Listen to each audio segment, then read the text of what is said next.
Bismillahirrahmanirrahim. Assalamualaikum warahmatullahi wabarakatuh. Eh, saya Ajmal Fajar Sidik. Dalam materi usul nahu kali ini saya akan membahas mengenai kias. Sebelumnya mohon maaf jika nanti banyak kekurangan, baik itu berkenaan dengan contoh ataupun secara teoritis. Sebelumnya di materi yang lalu kita telah membahas terkait sumber-sumber ilmu nahu sendiri itu dari mana aja. Yang pertama itu ada kalamul arab. Sekarang kita akan membahas kias. Kias itu adalah salah satu metode atau bisa dikatakan metode analogis yang nantinya akan melahirkan satu hukum nahu. Tetap sumber utamanya adalah kalamul arab, karena ini bahasa Arab ya tentunya. Secara bahasa, kias adalah takdir. Al-qiyasul lughatan takdir, yaitu mengira-ngira satu hukum atau satu kalimat dalam bahasa Arab yang memiliki hukum-hukum kebahasaan yang dikaitkan antar kalimat atau antar hukum yang nantinya akan melahirkan satu hukum baru. Kias dalam ilmu bahasa Arab sendiri sama halnya kayak seperti dalam ilmu fikih ya. Pembanding ada dua hukum yang dibandingkan, kemudian dianalogikan, dicari titik temunya, kemudian melahirkan hukum baru. Nah, itu secara kebahasaan. Kias adalah mengira-ngira. Nah, adapun jenis kias yaitu terbagi menjadi dua. Pertama, kias takdir tadi ya, dan kedua adalah kias tasbih, kiasul ilah yang pertama. Jadi ketika kita mengkiaskan sesuatu itu perlu ada 4 rukun, yang satu diantaranya adalah ilah. Ilah itu adalah sebab yang bisa mempertemukan antara makis dan makisun alaih sehingga akan melahirkan hukum baru. Makis itu adalah hukum dasarnya, kemudian makis alai adalah hukum furu', hukum cabangnya, yang kemudian dicari ilatnya apa sehingga itu bisa dianalogikan dan melahirkan hukum baru.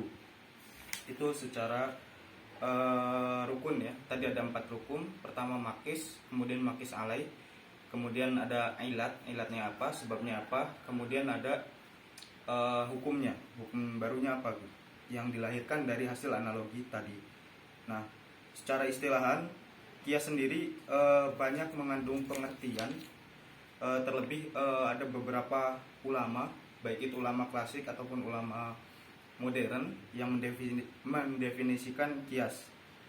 Secara sederhana, umumnya kias secara istilah dapat dikatakan huwa hamlun fara'in ala aslin ba'illah, membawa atau mengangkut sesuatu yang furu' tadi yang makis alai, sesuatu yang hukum cabangnya, dan ke dalam hukum dasarnya ala aslin bi'illah dengan sebab, wa ijro'u hukmul asli alal far' pun sebaliknya, kira-kira gitu. Di sini ada beberapa tambahan, yaitu Dr. Mahdi Al-Makhzumi misalnya memberikan batasan definisi kias sendiri itu apa. Kemudian ada lagi Dr. Khadijah Al-Hadithi juga membatasi definisi ini apa. Cuma itu hanya batasan definisi. Cuma secara kesimpulan umum tadi bisa dikatakan bahwa kias adalah membawa sesuatu yang furu', sesuatu yang cabang kepada hukum asalnya, hukum dasarnya, akarnya, pun sebaliknya dari hukum asalnya diperluas kepada hukum cabangnya. Kira-kira gitu. Nah, selanjutnya jika di dalam buku Usul Nahu Al-Basit fi Usulun Nahwi wa Madarasihi ini sama seperti kitab-kitab ini ya mungkin ya. Kalau di fikih itu ada kitab Bidayatul Mustahid, sekumpulan atau himpunan pendapat beberapa pakar sehingga kita dapat membedakan hukum ini berasal dari siapa, dasarnya apa. Nah, kira-kira di buku ini pun sama. Nah, pembahasan dalam buku ini kurang lebih pertama itu ada taklimul mustasna alal mustasna minhu. mendahulukan sesuatu yang dikecualikan atas yang dikecualikan padanya. Dan di sini ada dua pendapat. Pertama, mazhab Basroh. Mazhab Basroh itu berpendapat tidak boleh mendahulukan mustasna terhadap mustasna minhu, sesuatu yang dikecualikan kepadanya dalam waktu yang bersamaan. Contohnya adalah illa to'amaka ma'akala zaidun. Mustasnanya di sini adalah to'amaka, kemudian mustasna minhunya adalah ma'akala zaidun. Nah, bagi ulama Basroh, hal ini tidak boleh, karena mustasna dan mustasna minhu, mustasnanya tidak boleh mendahulukan sesuatu yang mustasna minhu, karena sifat dari mustasna minhu sendiri adalah badal minhu. Jadi nggak boleh sesuatu yang diganti itu mendahulukan sesuatu yang asli, kira-kira gitu. Selanjutnya, mazhab Kufah itu berpendapat ini diperbolehkan. Landasannya adalah kalau di buku ini ada syair Ujaj yang bunyinya adalah illa zaidan qomal qaum, kira-kira gitu. Cuma ini ditolak. Nah, di dalam buku ini sendiri, dalam beberapa poin itu seringkali diakumulasikan oleh pendapatnya Ar-Rodi. Ar-Rodi sendiri ini nanti sejarah atau bukan sejarah, partisipasi dia di dalam usul ilmu nahu itu dibahas di materi selanjutnya, yaitu at-ta'lil, pembahasan mengenai sebab-sebab yang menyebabkan hukum itu lahir. Nah, selanjutnya tadi takdimul mustasna, poin kedua itu ada pembahasan tentang mahiyah. Mahiyah itu mahma. Jadi ada beberapa ulama yang berpendapat berbeda mengenai poin ini. Pertama ada mazhab Al-Khalil Ibnu Ahmad. Nah, mahma ini sebetulnya satu kata yang berasal dari dua kata yang disatukan. Dua kata yang disatukan itu pertama adalah mim syartiyah yang membutuhkan jawabu syarat, dan selanjutnya ada mim zaidah sebagai bentuk penekatan sebagai jawabu syaratnya, kira-kira gitu. Mazaidahnya li taukid. Nah, hukum asalnya mahma itu dari sana. Al-Khalil berpendapat seperti itu. Nah, Sibawai menguatkan pendapat Al-Khalil dan ia memperbolehkan karena asalnya itu adalah dari mim syartiyah dan ditambah dengan mim zaidah. Nah, seperti halnya dalam hal ini menganalogikan, atau kita tadi sebut ya, di dalam rukun qiyas ada yang disebut dengan makis alaih. Nah, makis alaihnya di sini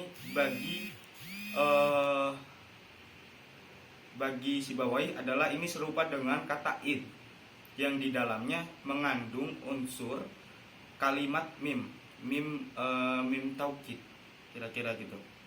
Nah, selanjutnya Ar-Rodi berpendapat bahwa mahma ini sebetulnya hukum asalnya adalah kalimat ghairu murakkabah atas wazan fa'la. Nah, tidak bisa jadi kan mahma itu belakangnya ada alif ya.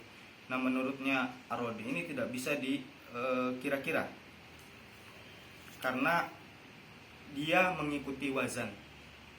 Perbedaannya Ar-Rodi dengan Al-Khalil adalah sifat dasarnya, makisnya itu berbeda. Tidak bisa diderivasikan ya, ghairu murakkab, kira-kira gitu. Nah, sementara Ibnu Usfur, kalau tadi Ar-Rodi berpendapat itu berasal dari wazan fa'la, sementara Ibnu Usfur dan Ibnu Hisham adalah berpendapat bahwa mahma ini sebetulnya bisa disandingkan dengan wazan maf'al. Nah, mahma, Ar-Rodi kemudian menyimpulkan bahwa mahma ini adalah yang bermakna kufa dan syartiyah. Nah, sementara Ar-Rodi di dalam akhir pembahasan itu meyakini bahwa pendapat Al-Khalil adalah kuat sebab ia menyandingkan dengan tadi ya, dia menyandingkan ilatnya dengan perumpamaan sifat atau kaidah dasar dari ma wa akhwatiha. Nah, kira-kira gitu. Itu pembahasan tentang ma'iyah. Selanjutnya ada pembahasan ta'lil. Tadi di pembahasan ta'lil kita telah membahas bagaimana sebetulnya partisipasi Ar-Razi dalam perkembangan ilmu nahwu sendiri.